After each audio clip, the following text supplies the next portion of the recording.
Student, in this lecture we will study the Krebs cycle.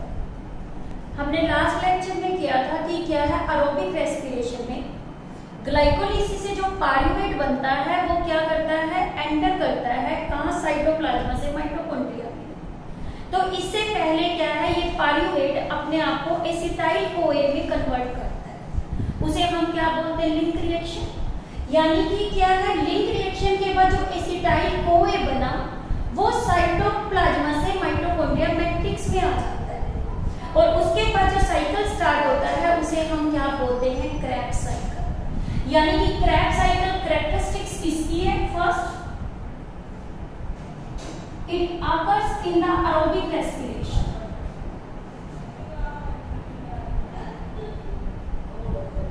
Aerobic respiration after glycolysis,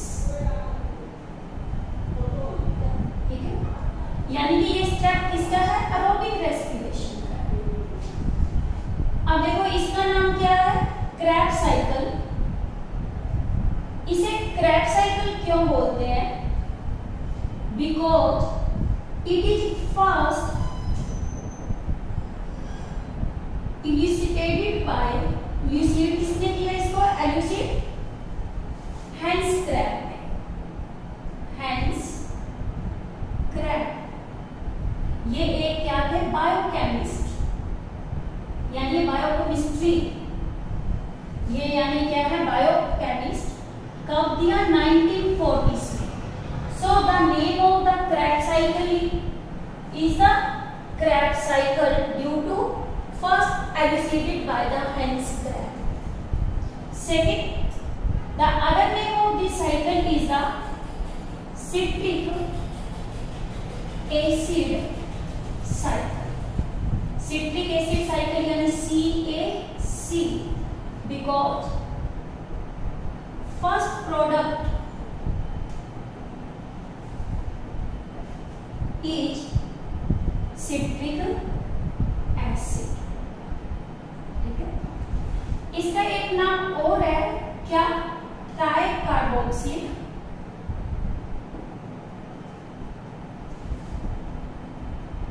cycle, ठीक है। क्या नाम बताया, ट्राइकार्बोक्सिलिक साइकिल या ट्राइकार्बोक्सिलिक एसिड साइकिल। इसे बोलते हैं TCA, T for try, C for carboxylic, A for acid. इसे क्यों बोलते हैं, जो सिट्रिक एसिड है इसमें 3 कार्बोक्सिलिक क्या होते हैं, एसिड होते हैं, इसीलिए इसे हम क्या बोलते हैं, ट्राइकार्बोक्सिल। क्या बताया इसके अंदर, because citric acid contain 3 carboxylic acid, ठीक है। क्या क्या बताया आपको कि जो सबसे पहले एरोबिक रेस्पिरेशन है कहाँ होती है, माइटोकॉन्ड्रिया की मैट्रिक्स में। अगर इन माइटोकॉन्ड्रिया मैट्रिक्स, हैंस क्रैब ने क्यों दिया, हैंस क्रैब ने इसको स्टडी किया तो इसीलिए इस साइकिल का नाम क्रेब्स है। फर्स्ट प्रोडक्ट जो बनता है वो क्या है, सिट्रिक एसिड, तो इसीलिए इसे बोलते हैं सिट्रिक एसिड साइकिल। ये कितने कार्बन कंपाउंड होता है, 6 कार्बन कंपाउंड होता है। C6 का मतलब सिट्रिक एसिड 6 का। ट्राइकार्बोक्सिल क्यों नाम दिया, क्योंकि इसके सिट्रिक एसिड में 3 फंक्शनल ग्रुप होते हैं, कौन से, carboxyl, so it is called the tricarboxyl. अब देखो ये साइकिल जब स्टार्ट होता है तो किससे होता है, एसिटाइल कोए से। एसिटाइल को इसका सबस्ट्रेट क्या होता है, आपका एंट्रेंट है, substrate एंट्रेंट for Krebs cycle is acetyl CoA. Acetyl CoA जो कहां से बनता है, फॉर्म्ड बाय लिंक रिएक्शन। और ये कितने कार्बन कंपाउंड होता है, 2 कार्बन कंपाउंड होता है। यानी कि इसमें कितने कार्बन है, सिर्फ 2 कार्बन। और इसमें आपको बताया कार्बन होते हैं। अब देखो एसिटाइल कोएक किसके साथ रिएक्ट करता है? ऑक्सैलोएसिटिक एसिड के साथ, यानी एक्सेप्टर मॉलिक्यूल क्या है इसका? Acceptor molecule of Krebs cycle is oxaloacetic acid. क्या बताया आपको? Oxaloacetic acid. और ये कितने कार्बन कंपाउंड है? 4, यानी कि ये 2 कार्बन और ये 4 मिलके 6 कार्बन बना देते हैं। फर्स्ट इसके अंदर प्रोडक्ट सिट्रिक एसिड। ठीक है, अब देखो इसमें क्या होता है? CO2 बनती है, और CO2 जो इसमें फॉर्म्ड होती है, कितने molecules? 3 molecules. 3 molecules of CO2 is formed. ठीक है, और ये कैसे है? एक CO2 तो आता है कहां से? लिंक रिएक्शन से। 1 CO2 कहां से आता है? लिंक रिएक्शन से। और दूसरा आपका कहां से आता है? 2 CO2 जो आ रहे हैं वो कहां से आते हैं? Krebs cycle. यानी link reaction plus Krebs cycle मिलकर कितने CO2 बनाते हैं? 3 क्या बनाते हैं? CO2 बनाते हैं। ठीक है, फिर देखो इसके बाद इसकी और क्या कैरेक्टरिस्टिक्स होती है? इसके अंदर एक तो फॉर्मेशन होती है किसकी? GPP की, और 3 मॉलिक्यूल्स इसके अंदर बनते हैं NADH। ये भी मैं आपको बता रही हूँ कि इसके अंदर जो फॉर्मेशन किस किस की होती है? Formation of 4 molecules of NADH plus H positive. देखो मैंने 4 क्यों लगाया? पहले मैंने 3 बोला। इसमें एक तो NADH कहां से आता है? लिंक रिएक्शन से। कहां से आएगा? लिंक रिएक्शन से। यानी ये साइकिल की रिएक्शन 2 बार होती है, क्योंकि आपको पता है पारुविक एसिड जो बनता है वो क्या बनते हैं? 2 मॉलिक्यूल्स बनते हैं ग्लाइकोलिसिस से। और लिंक रिएक्शन में हमने लास्ट लेक्चर में किया था कि इसके अंदर क्या बनते हैं? NADH बनते हैं 2। तो ये साइकिल कितनी बार रिपीट होता है? 2 बार होता है। ये 2 से मल्टीप्लाई डाल दिया, यानी 2 NADH तो कहां से आएंगे? लिंक रिएक्शन से। ठीक है, सेकंड 3 NADH प्लस H ये कहां से आएंगे? क्रेब्स साइकिल से। और ये साइकिल भी कितनी बार रिपीट होगा? 2 बार। तो इस केस के अंदर यानी कि टोटल हम करें, टोटल कितने बन गए? 8 मॉलिक्यूल्स बन गए किसके? NADH। फिर देखो साथ में इसमें फॉर्मेशन किसकी होती है? फॉर्मेशन ऑफ, टोटल करेंगे तो 2 मॉलिक्यूल्स ऑफ FADH2। और इसके अंदर और किसकी फॉर्मेशन होती है? फॉर्मेशन ऑफ कितने आपके? Formation of 2 molecules of GDP।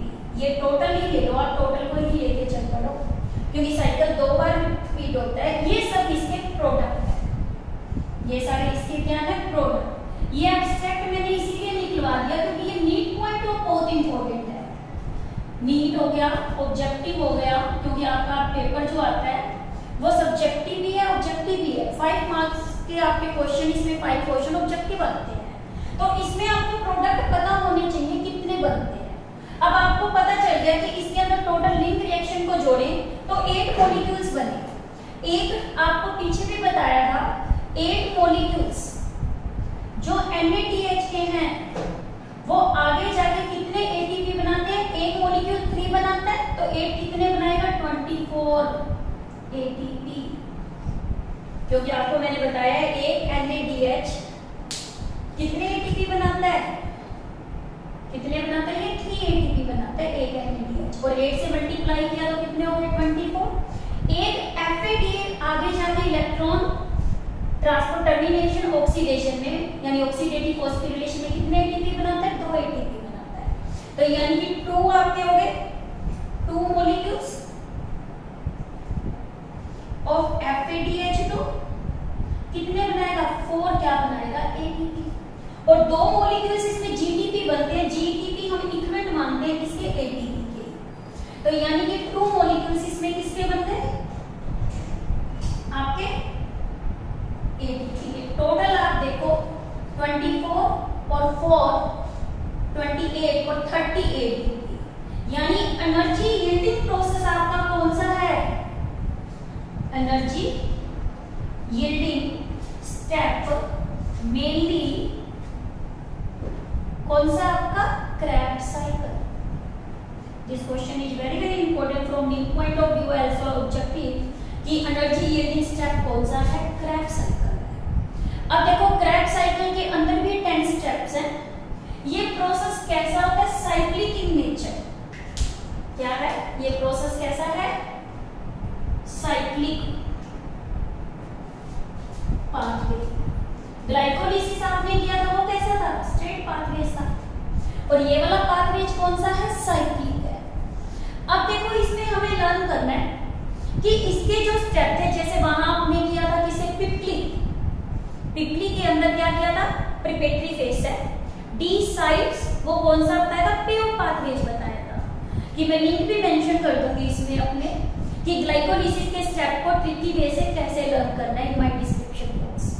अब देखो इसके अंदर क्या, energy yielding step Krebs cycle बता दिया, कौन सा साइकिल, Krebs साइकिल। अब हमें इसे लर्न करना है, कैसे इसको हमें ट्रिकी मेथड से लर्न करना है, कि देखो ट्रिक क्या है, पापा Anand coaching centre is okay for sure success Malik office. देखो ये हमारी सिंपल सी ट्रिक है, क्या, Anand coaching centre is okay पापा, Anand coaching centre is okay for short success Malik office. अब देखो कैसे याद करोगे, पहले आपको पता है पापा, पापा में हमने क्या किया, ये रिएक्शन स्टार्ट हो रही है पारुविक एसिड से, और ये पारुविक एसिड जो था वो किस में जाता है, लिंक रिएक्शन, तो बनाता क्या है, एसिटाइल कोए। आनंद से क्या बन गया आपका, एसिटाइल कोए, ठीक है। फर्स्ट प्रोडक्ट जो बनता है वो क्या बताया था अभी, सिट्रिक एसिड, तो कोचिंग से आपका क्या बन गया, कोचिंग से बना सिट्रिक एसिड, ठीक है। फिर इसके बाद आया सेंटर, सेंटर से जो इसके अंदर बनता है आपका सिस अकोनिटेट, क्या बनता है सेंटर, इससे बनता है सिस अकोनिटेट, इससे बनता है आइसोसिट्रेट, आइसोसिट्रेट, ओ से बनता है ऑक्सैलो सक्सिनेट, क्या बताया, ओ से जो इसकी फॉर्मेशन होती है वो किसकी होती है, ऑक्सैलो सक्सिनेट। के से बनता है अल्फा कीटो ग्लूटारेट, शोर से बनता है सक्सिनाइल कोए। फिर इसके बाद आता है सक्सेस, सक्सेस से बनता है सक्सिनिक एसिड, सक्सिनिक एसिड। फिर इसके बाद आता है मलिक, मलिक से बनता है मैलिक एसिड। फिर बनता है ऑफिस, ऑफिस से बनेगा प्रोडक्ट कौन सा था, ऑक्सैलो एसिटिक एसिड, ये मैंने एक्सेप्टर बताया था ना। देखो पहले मैंने ये चीज आपको क्या बताई थी, क्या था, सबस्ट्रेट एंट्रेंट, यानी रिएक्शन स्टार्ट यहां से से होती है सबस्ट्रेट, ये आपका क्या था एंट्रेंट, और ये आपको मैंने क्या बताया था एक्सेप्टर मॉलिक्यूल। एक्सेप्टर मॉलिक्यूल कितने कार्बन बताया था ये एक्सेप्टर मॉलिक्यूल्स आपको 4 कार्बन। ये एसिटाइल को क्या बताया था 6 कार्बन, ये 2 कार्बन। सिट्रिक एसिड कितना था 6 कार्बन। ये आपका फर्स्ट क्या था प्रोडक्ट। देखो कितना इजी सा वे है, ट्रिकी सा मेथड। आप ऐसे याद करोगे, पापा Anand coaching centre is okay for short success Malik office. पापा से क्या बताया, रिपीटिंग वंस अगेन, पार्टिक एसिड। आनंद से एसिटाइल को ए बना, ये लिंक रिएक्शन से।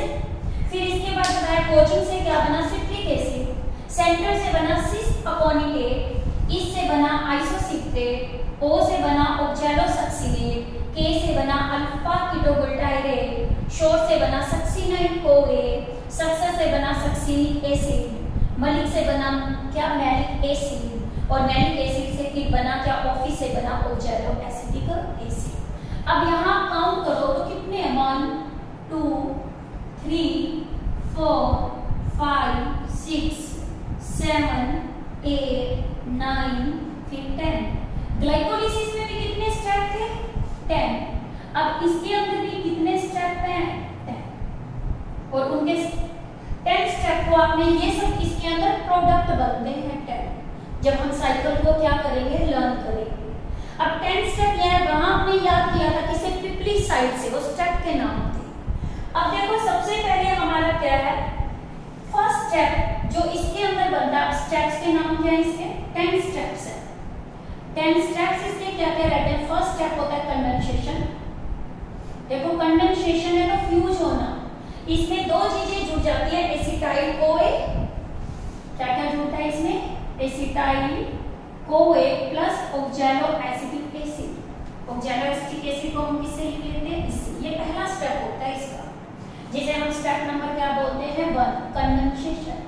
सेकंड स्टेप इसके अंदर होता है डिहाइड्रेशन। आपको पहले ही बताया है डिहाइड्रेशन क्या होता है, removal of water, removal of water.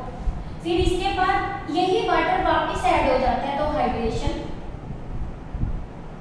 Hydration का मतलब addition of water. Fourth step में इसके अंदर क्या होता है फिर डिहाइड्रोजनेशन होती है। अब मैं ये स्टेप इसलिए लिखवा रही हूँ, कई बार कंपटीशन में या आपके पेपर उसके अंदर और सब्जेक्टिव में भी ऑब्जेक्टिव में पूछ लेते हैं इसमें कितनी डिहाइड्रोजनेशन होती है, क्योंकि आपको पता है यहाँ पायरुविक एसिड है वो C3H4O3 होता है। ये सारे हाइड्रोजन रिमूव होने होते हैं इसका। पहला तो एक हाइड्रोजन यहाँ रिमूव हो जाता है, 3 हाइड्रोजन क्रैक साइकिल में रिमूव होते हैं। तो पहला स्टेप इसका कौन सा है डिहाइड्रोजनेशन, ये फोर्थ स्टेप है। फिफ्थ स्टेप के अंदर क्या होता है वो भी आप डीकार्बोक्सिलेशन। फिफ्थ स्टेप क्या है डीकार्बोक्सिलेशन। क्या होता है डीकार्बोक्सिलेशन, रिमूवल ऑफ CO2, और डिहाइड्रोजनेशन क्या होता है removal of H2। Sixth step इसके अंदर कौन सा होता है डिहाइड्रोजनेशन। इन दोनों को वापस कंबाइन कर दो, डिहाइड्रोजनेशन एंड डीकार्बोक्सिलेशन, इकट्ठा चलता है स्टेप। ये कौन सा होता है सेवंथ स्टेप। अब 8th स्टेप में इसमें क्या होती है formation of ATP। Formation of आपको बताया था इसमें 2 GTP बनते हैं, क्योंकि साइकिल कितनी बार रिपीट होता है 2 बार। तो इसमें ये स्टेप कौन सा होता है formation of ATP and GTP। फिर आ गया डिहाइड्रोजनेशन। 9th स्टेप इसके अंदर क्या रहता है हाइड्रेशन। आपको पता है हाइड्रेशन यहां भी थी, इसमें भी क्या थी हाइड्रेशन। 10th स्टेप इसका आता है वापस डिहाइड्रोजनेशन। डिहाइड्रोजनेशन ये इसके टोटल स्टेप कितने हो गए 10 स्टेप हो गए। अब देखो 10 स्टेप में पहले कंडेंसेशन था, फिर डिहाइड्रेशन से हाइड्रेशन बनाया, फिर डिहाइड्रोजनेशन बनाया, यानी कि डी यहाँ हाइड्रोजनेट कर दिया, फिर डीकार्बोक्सिलेशन, दोनों को फिर कंबाइन कर दिया डीकार्बोक्सिलेशन। बीच में एक स्टेप आ जाता है फॉर्मेशन ऑफ GTP। फिर इसके बाद वापस क्या आ जाता है डिहाइड्रोजनेशन। डिहाइड्रोजनेशन के बाद हाइड्रेशन, हाइड्रेशन का आता है एडिशन ऑफ वाटर, फिर क्या आता है डिहाइड्रोजनेशन। टोटल स्टेप कितने हो गए 10। अब आपसे पूछे इसमें आपका क्या है, हाइड्रेशन के कितने स्टेप है, हाइड्रेशन के कितने स्टेप हो गए 2, ये कॉम्पिटिटिव इंपॉर्टेंट है। हाइड्रेशन के कितने स्टेप हुए 2 स्टेप हुए, ठीक है। सेकंड इसके अंदर आपसे पूछे डिहाइड्रोजनेशन कितनी चल रही है, एक 1 डिहाइड्रोजनेशन, सेकंड डिहाइड्रोजनेशन, ये थर्ड डिहाइड्रोजनेशन, और ये फिर आपकी कौन सी है 4th, यानी डिहाइड्रोजनेशन के कितने स्टेप हुए 4, ठीक है। 4th स्टेप में ये क्या चलता है डिहाइड्रोजनेशन। इस तरह से हमने क्रेब्स साइकिल को लर्न कर रहे हैं। नेक्स्ट लेक्चर के अंदर हम क्या है क्रेब्स साइकिल को क्या करेंगे, स्टडी करेंगे।